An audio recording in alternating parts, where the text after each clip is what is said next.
Hey everybody, just going live here. I'll wait a little bit to let people filter in. And yeah, we'll do some live model watching here. We'll check out the GFS the European is running right now as we speak. And we'll see if some of these update. Let's see. I know I was waiting for the new GFS temperature forecast to come out here. Let's see if it actually ran. Yeah, there we go. You can see the GFS tomorrow, high of upper 40s there, and then we dive back down really quickly after Christmas. Check that out, the day after Christmas. That high is probably going to be met just after we cross over midnight into the day after Christmas there. And then we go into the freezer there on the GFS. The Euro is still more extreme. Let's see what this next run says, but the GFS has been a little warmer. It keeps us flirting with snow and some of these systems as they move down, keeping us a little bit warmer versus the European, keeping us a bit drier and colder. So let's see here. I'm gonna try to I'm gonna send this link out on Twitter here too.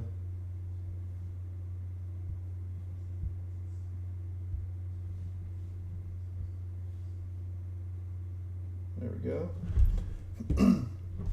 And I'll try to monitor see if we can see the live chat here too, so I can.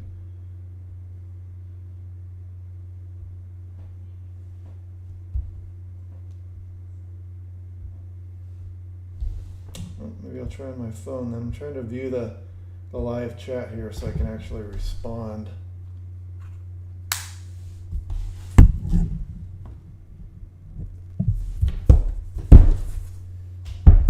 So yeah, if you're just joining on here, we're going to do some live model watching here, weather models. See if I'll have to answer the chat stuff on my phone here. What's up? Not much. What's up with you? Let's look at the European and start diving in. I guess we can come back over this as we go. We'll go back and forth. Actually, we're going to start with the GFS. That's right. So just a couple people in here so far just started, so I'll just wait a little bit longer here. We were looking at the GFS temperature.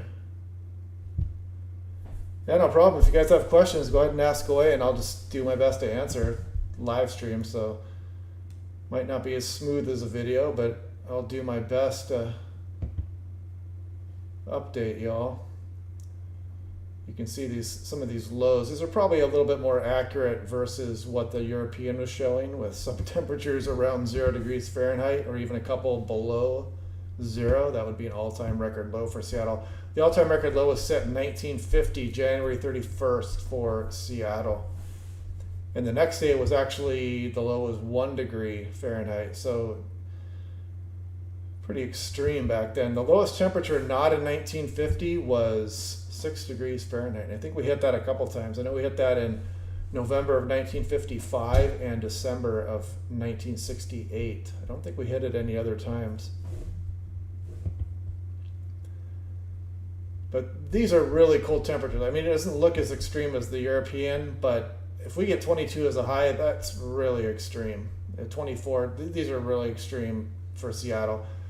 I'm kind of interested to see what will happen with the homeless population. It's obviously increased in Seattle there, and this is going to be really hard on some of those people.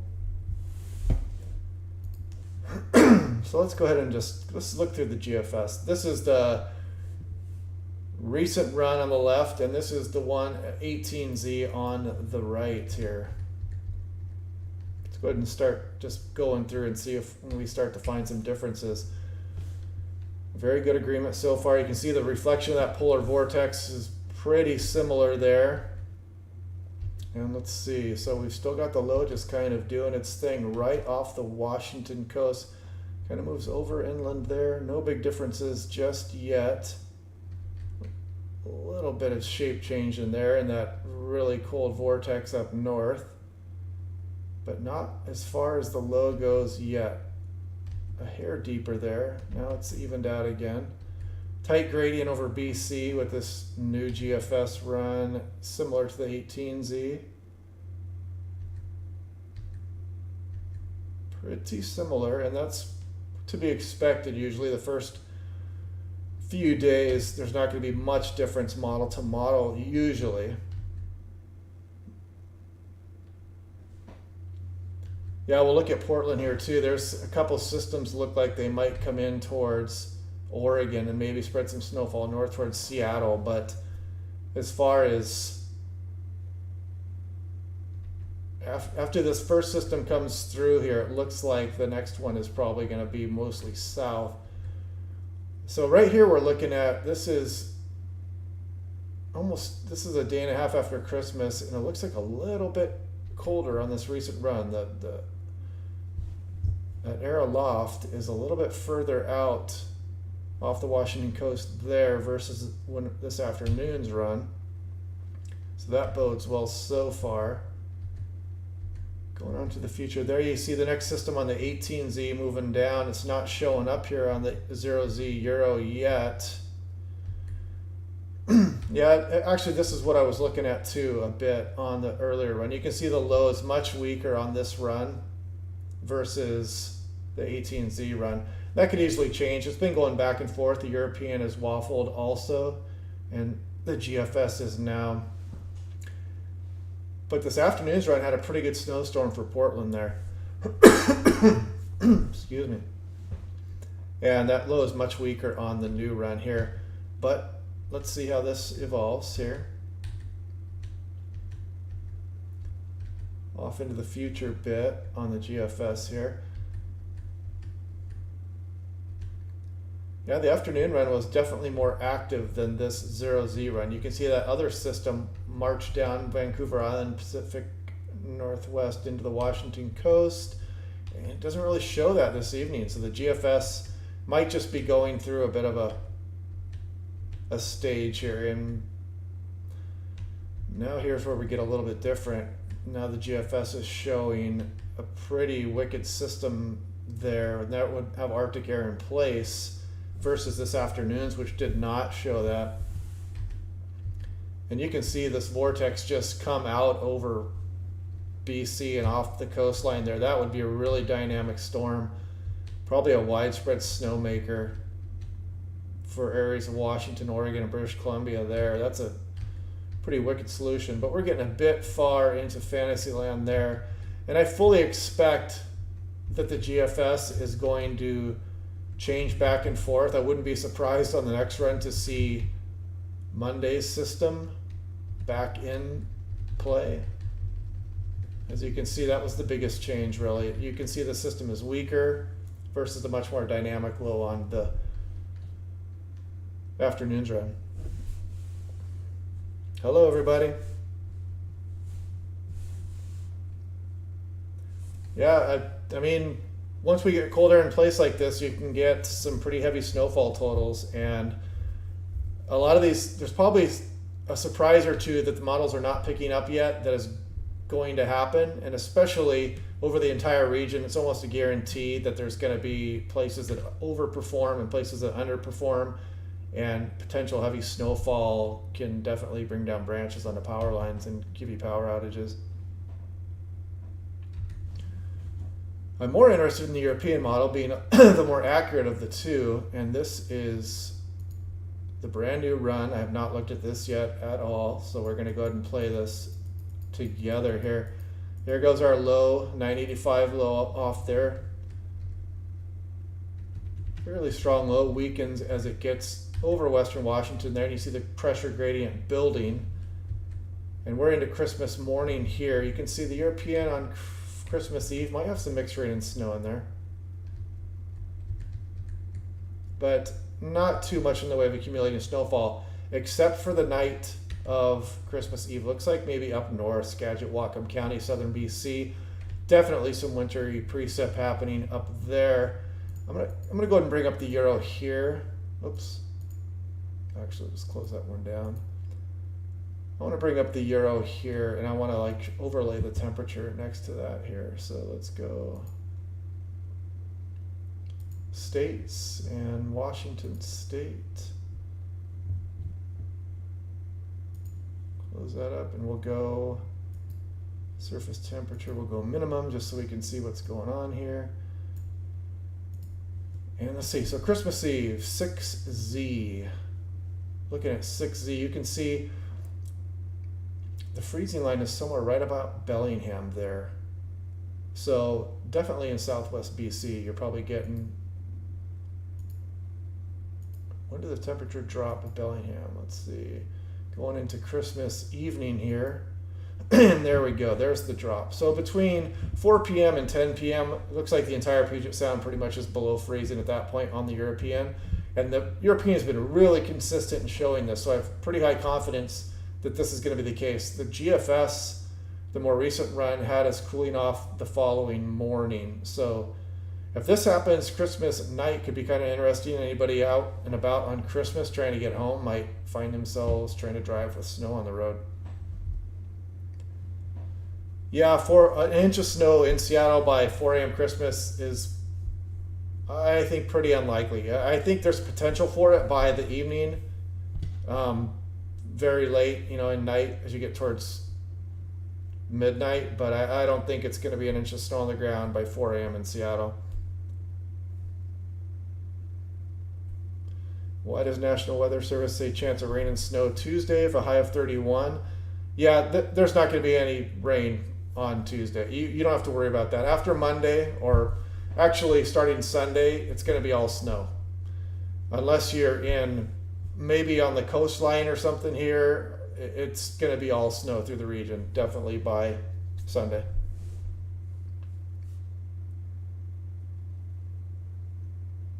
But yeah, the GFS, I'm not even concerned about that. I sometimes that would bum me out that, hey, it looks like it might not snow as much, but the GFS has been waffling a lot, and that's going to change.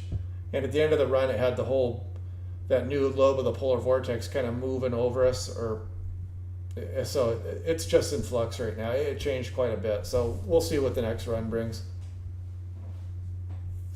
But yeah, so let's look at, so we were looking at Christmas Eve here. Looks like the freezing line here is, okay, so this is Christmas Eve. Sorry, I was getting myself confused there. So this looks like about the point right there, what drops below freezing across the Puget Sound. So you can see there's a pretty good band of snow actually just south of Seattle into the Cascades and up north, Marysville north. You could see some accumulating snow by this time.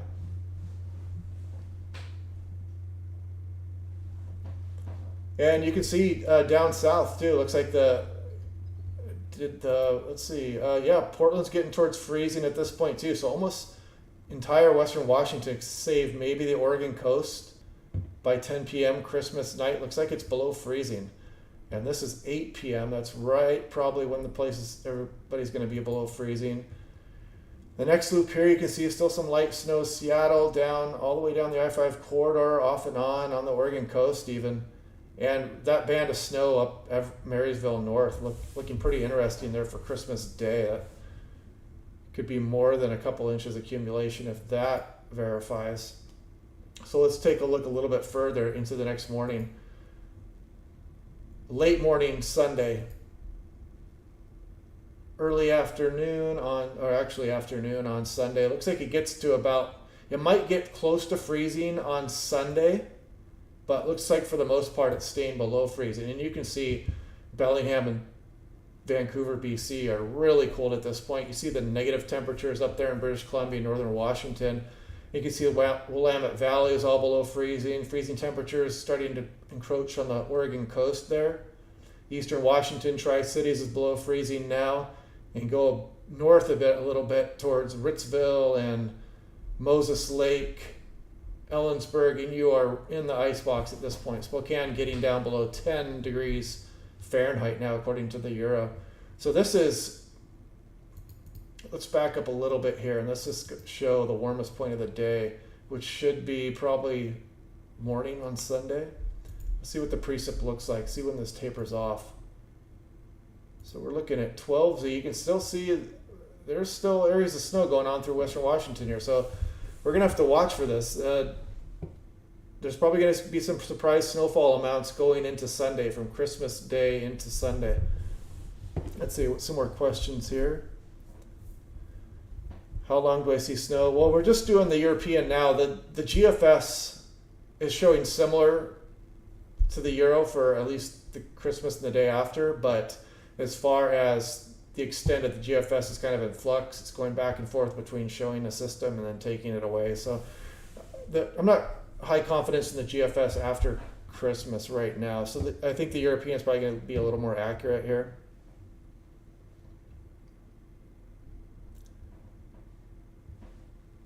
From now to Boxing Day. Remind me when Boxing Day is.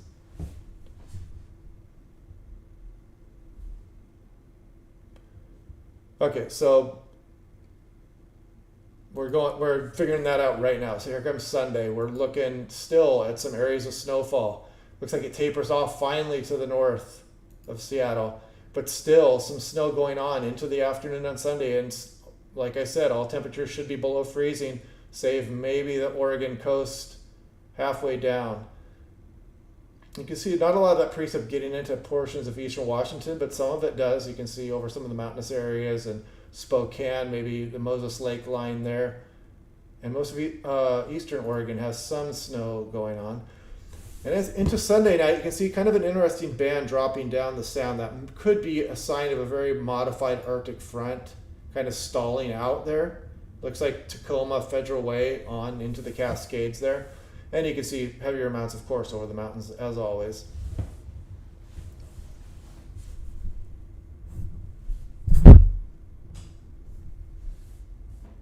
Yeah, I saw some of that freezing rain up there. That was pretty interesting. I saw some spinouts because of that, too. So looking into Sunday night, there's still that band across Puget Sound, some light snow going on south through the Willamette Valley, Cascades. And still not quite out of the snow yet. We're getting into Monday morning here now, and now it looks like it's tapering off and moving south. Now Oregon's getting it, and there looks like a little bit of this residual troughing here. Still getting Oregon Cascades. Looks like it's tapered off in the Willamette Valley here, so it looks like the snow is done by Monday for the metro areas. The snow should be done.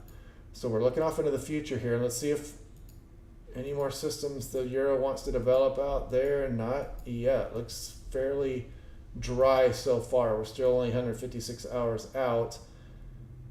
But there's going to be some surprises with some of the snowfall in the lowlands, especially north of Marysville North there towards southern BC. And potentially even some in the Seattle outlying areas. Looks like some of those bands still are going on into Sunday and Sunday night. So it'll be interesting to see what kind of accumulations happen after that. Yeah, over 1,000 feet. I mean, Christmas Eve, you're probably going to be with a white Christmas Eve and white Christmas. Yep, got 1,000 subscribers. Yeah, so I think I can do some live stuff from my mobile phone now too. So I look forward to do some chasing and getting out there and seeing what happens with the snowfall in the region and stuff too. Maybe do some live streaming there.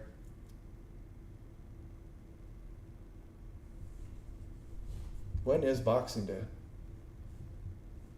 Somebody tell me when Boxing Day is. Yeah, that's a good idea too. We could look at the UW run also. This is, let me scroll back here.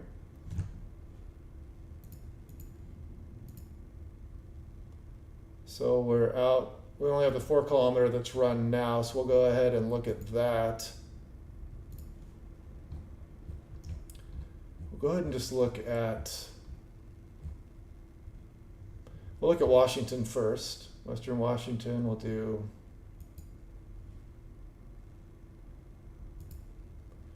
so this is the 23rd we're looking at here, and now we're into Christmas Eve at night. You see some snow popping up here, mainly in the higher terrain, but there's kind of an interesting signal there just south of Everett. And you can see the band, probably the modified, there's some outflow winds going on here, and there's probably some convergence at the surface as these winds move out of the south. So that's the modified boundary there. This just looks like some upper level stuff. So this is probably going to be above freezing at this point, not accumulating on I-5 there as it shows. I'm skeptical of that. But up here north of Marysville, Skagit, Whatcom County, that's probably going to be all the way down to sea level at that point.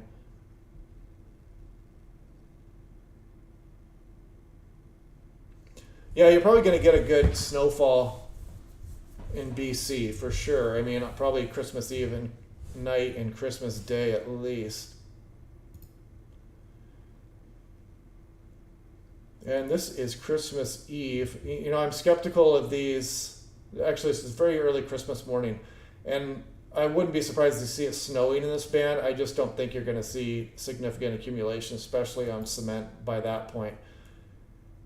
And you can kind of see this sliding down. This almost looks like a modified band. So I should probably look at the temperatures here. This is kind of interesting.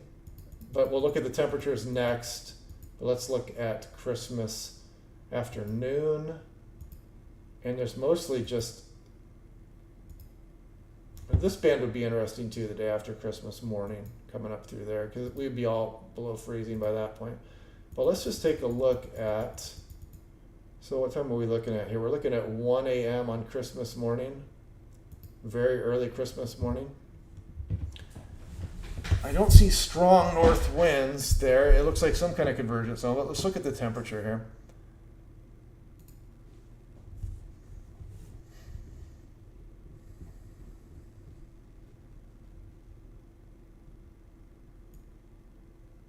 Is this going to be close enough we're going to be able to see that? No, I'm too far out. Let's go back to Western Washington. 10 meter wind gusts. I'm on the spot here, sorry. Sea level pressure, here we go. Western Washington, temperature. So here we are into the 23rd. There's Christmas Eve there. And here we go into Christmas morning here. So we're looking at 925 millibars, so it's still 2,000 feet off the surface. And we're looking about, it's getting close. Why don't we just do surface temperature here?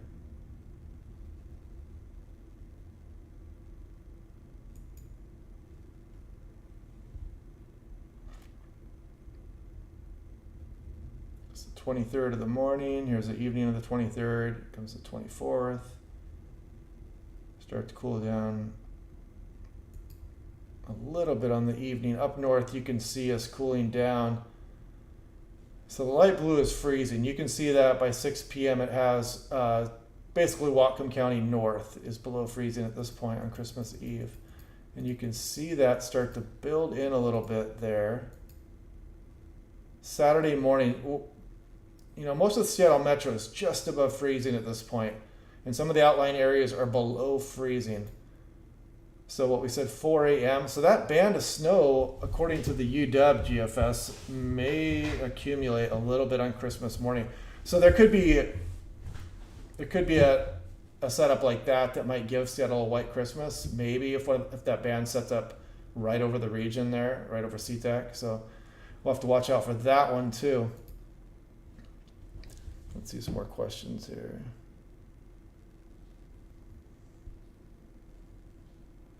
Will Tacoma get snow? Potentially. I mean,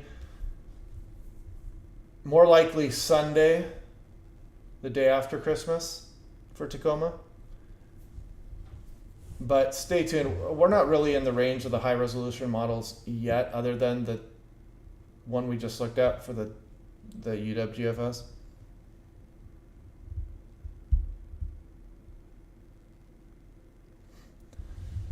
Yeah, it's tricky trying to get the cold air in here at the same time. You've got a low. If we don't have Arctic air in place and you're bringing in this low, there's Arctic air just north of us.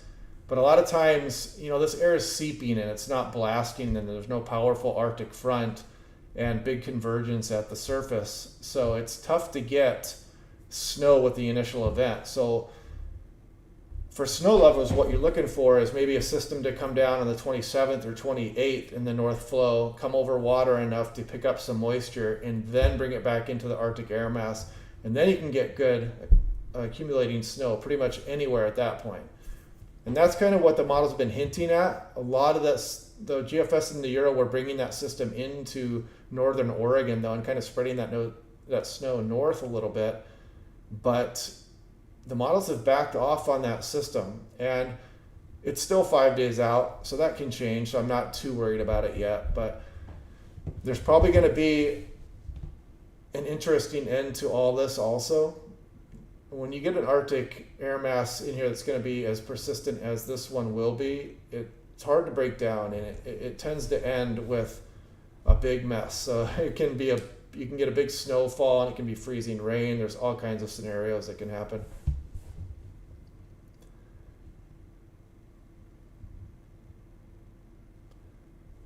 Yeah, some of that cold air aloft in those precipitation bands as it moves inland. I mean, the upper air temperatures are so cold that those precipitation bands, even on the coast, can drop the snow level down to surface. I mean, you see Quileute here on the Euro model is 23 degrees.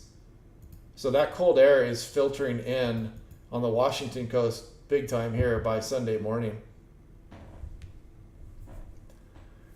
You might get a convergent zone. It's not the usual type of convergent zone. It's more the northerlies as they leak out from British Columbia, meeting with the southerly winds.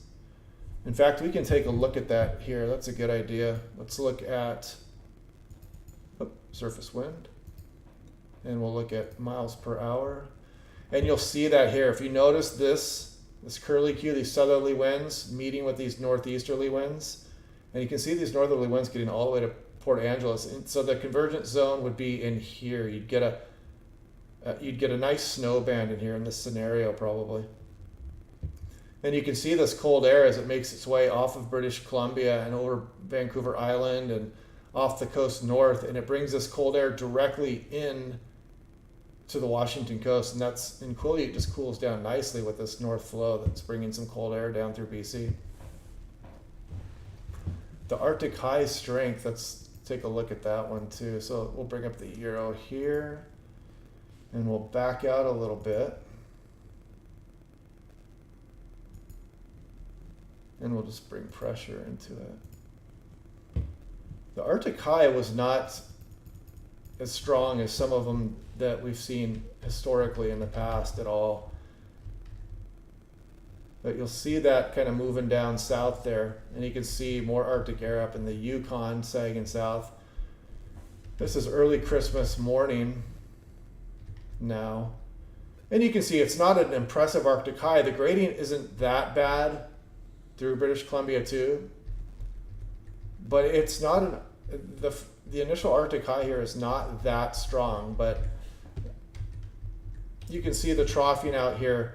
I think in 1985, for example, the Arctic high was stronger, but the low that came over Seattle was like a 10, 12 millibar low. So it's all about that pressure difference. You know, we're showing less than 1,000 here. So the Arctic high, the high pressure is actually weaker than some of the other events, but it doesn't matter when you still have the gradient going through there.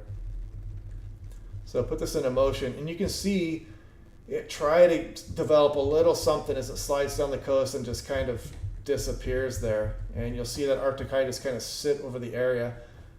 And since we're not pumping any Pacific moisture in there, it's going to just allow that to be really cold. And then you'll see this one off into the future here. It kind of picks up some moisture up over Southeast Alaska, and it dives inland. That's kind of an interesting looking low. I have low confidence in that solution there. That's kind of a unique looking system. And then we're at 220 hours. You can see another, it looks like the ridge is still here. The system's developing in front of this next Arctic mass. So this could potentially bring onshore flow and even warm up the region a little bit, and then cool it back down after that Arctic high builds back into British Columbia there. So we'll have to see how that goes. There's going to be so many scenarios that we're figuring out here too, that it's just kind of fun going through the scenarios, but once you get this far out, confidence is low. That's going to change a lot. Right now, we're kind of seeing what these bands are going to do as this troughing is out ahead of the high here in British Columbia here. And we can take a look at the air here too.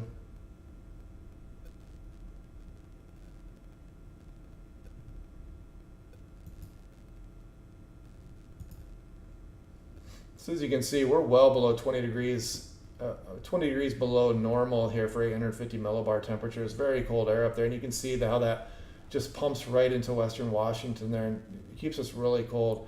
Let's go ahead and look at the actual temperatures here. So you can see it's, it's below 30 degrees below zero here at 850. So plenty of cold for snow. I mean, the snow line cutoff is usually around 6 degrees below centigrade for western Washington, western Oregon to get snow, and we'll be below that.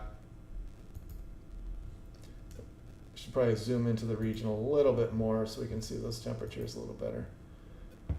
But you can see this is 950 millibars, so this is, you're going to be well below freezing at the surface with temperatures like that just off the surface. And then you can see that cold air just filter into the region there as we start to get really cold on the 28th.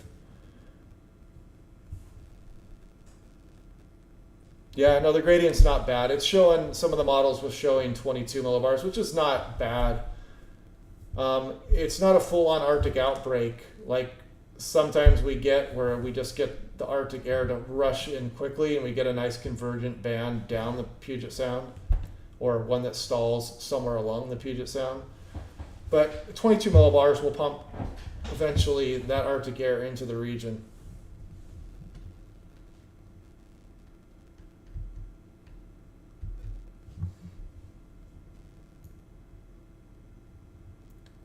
And then you can see kind of a bit of a warm up there. That was that north system that came down that looked kind of unusual.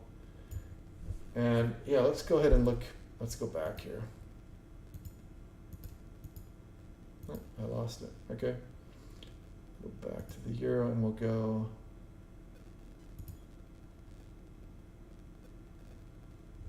Oh, I gotta zoom out. Sorry.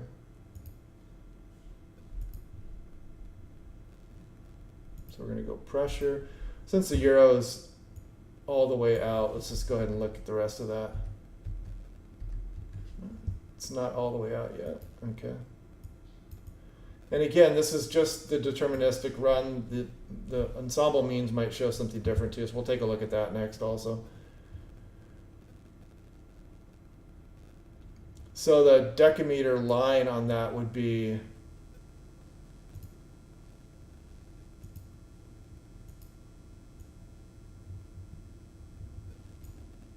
you can see this is for,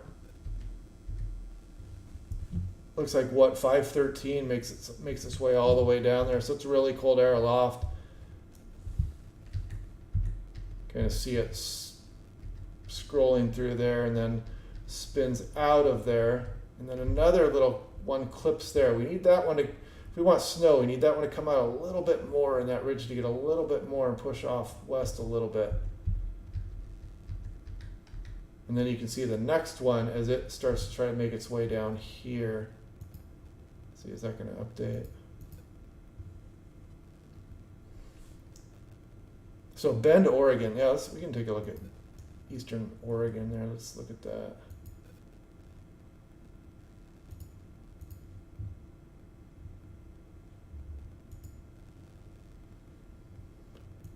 Let's just dive right on in. Let's look at some snow totals. This is the day after Christmas here. You see just north of Portland there, kind of some impressive totals.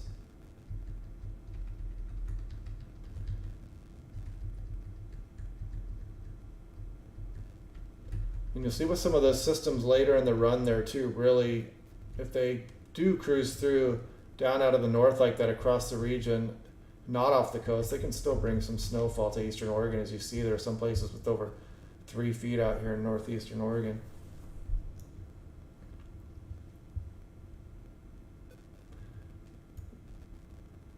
Yeah, that area up there, there's going to be that battle between the north and south winds up towards Bellingham and Vancouver, BC, especially on Christmas Eve as we get into the evening and night.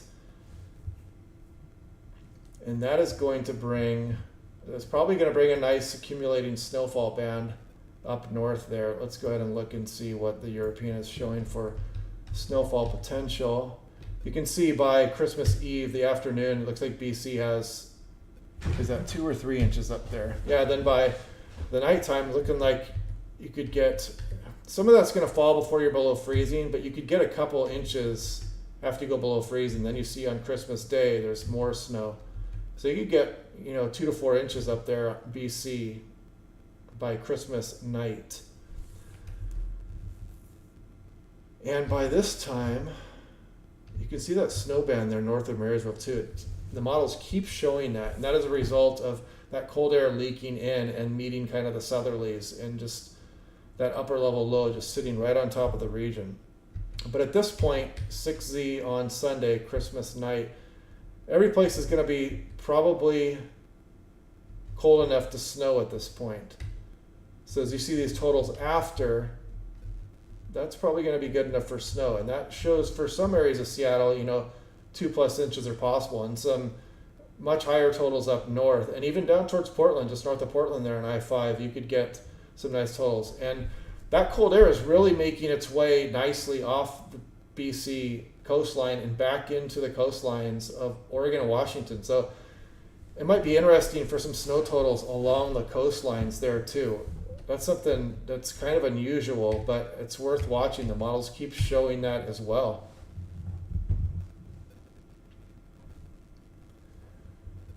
Yeah, the Euro was hitting it a warm up, but then it was also showing more Arctic air behind that. And the GFS has actually been showing something similar too. It shows somewhat of a warm up, a relaxation from this really cold air aloft, and then bringing it back. So, and that tends to be what happens sometimes. Sometimes we get a 1-2 punch. In fact, most of the times there's some kind of reinforcing Arctic shot that tries to make it into Western Washington and Oregon when we do get these Arctic intrusions. So that's something we have to watch for a warm up, and then another chance for some snow after that. So we're going to have a long way to go to get out of this, and there's going to be a lot of changes, and some of these systems are going to surprise us. And that's why out of that north flow, I think that one of those systems could easily come off the coast a little more and cause one of these surprise snowfalls anywhere from British Columbia down through the Oregon coast, Willamette Valley, eastern Oregon and Washington. Yeah, Everett's one of the places that could be caught up in one of these convergent zone bands that moves down on Christmas night. So I would definitely have a heads up on that. Just keep that in the back of your mind. And as we get closer, in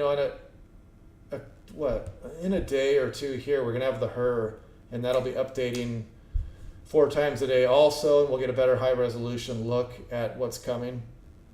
But the European's been pretty steadfast with a nice band, Marysville North, and it's been showing some good totals down towards Portland also.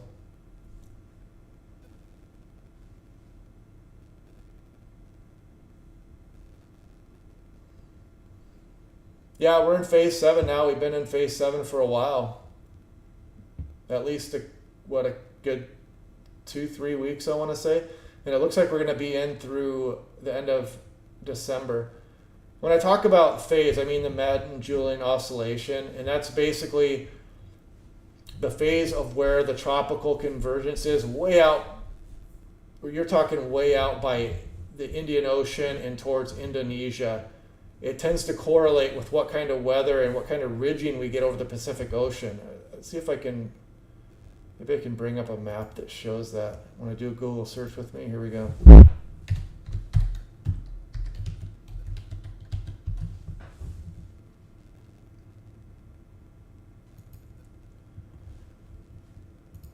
So if you'll picture this image here, maybe I can zoom in here. But these are just the phases in where the deepest tropical convection are happening. And as we watch these phases go through, they tend to go from left to right. And then as they get away from Indonesia here, they'll start back up again towards the coast of Africa over the Indian Ocean. And as this tropical convection is going on, it tends to influence the jet stream, and this can cause ridging in certain areas in the Pacific Ocean, which is happening now. We're in phase 7. You get the tropical convection going on here, and that heat transfer influences the jet stream and the ridging downstream. And we're probably going to start to learn a lot more about these teleconnections on into the future. We still don't understand them that well to this day.